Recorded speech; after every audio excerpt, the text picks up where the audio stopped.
Hello all. Alright, a little hard to do a video today. It's another nice California winter's day. No rain in the forecast. A new UN report.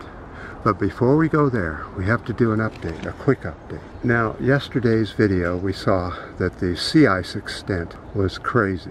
It was going down, almost straight down. And the only way that could happen is if there was a meteorite strike, big one that melted all this ice all at once. But so I went to the site again today, and this is what it looked like. And this is the disclosure that was underneath, explaining what was going on.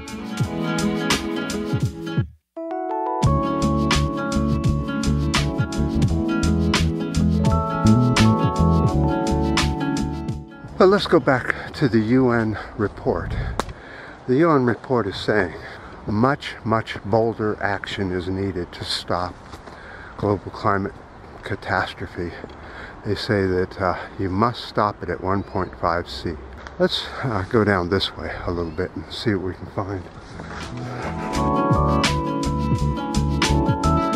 Quite crowded out, so we're having some trouble finding a place to do a video. Let's try this one. It's staggering how far off track countries are to dealing with the climate crisis, is what the UN is saying. A more ambitious target is cut planet heating emissions 45% by 2030 to start with, from 2010 levels. Now, why are they going from 2010 levels? I have no idea. I sometimes wonder, what is that all about?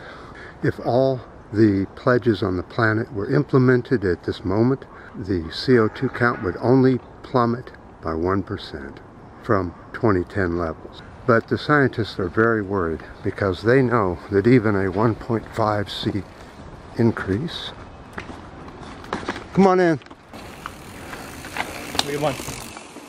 The climate experts and scientists are saying that even a 1.5 C rise in temperature is almost too much and will affect every human on the planet worldwide. So a lot of the countries are starting to revise their targets. The EU's targets to reduce emissions from 40% to 55%. See, that's a real emissions cut right there, if it was to really happen. And unfortunately, that is still below their own 65% drop. Fair share of each country should be cutting a certain percentage depending how big and how many people are on it. The EU is 65% cut, just to be fair. Brazil's drop is a train wreck. Brazil's not even trying. They still don't believe in climate change, and they don't even believe in CO2 or basically any science at all. They have an idiot for a leader.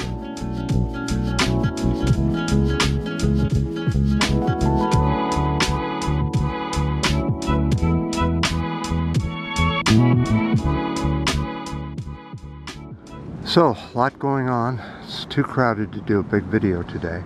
So, I'll just end it here and say it was basically an update to the sea ice extent. But we'll be watching all of the graphs and charts very closely to see if any of them start to go haywire. But as I said, to go that haywire, it would take something catastrophic like a major meteorite that heats up and melts all the ice all at once. Speaking of which, we have a large meteor coming in just a few days. It's going to whiz right by the planet Earth. But that won't be bothering us either. And I definitely appreciate all the ups and downs, the new subscribers. We've gotten 3 or 4. I don't know how many. But I appreciate you subscribing. Don't forget to leave your comments and your ups and downs. And until next time.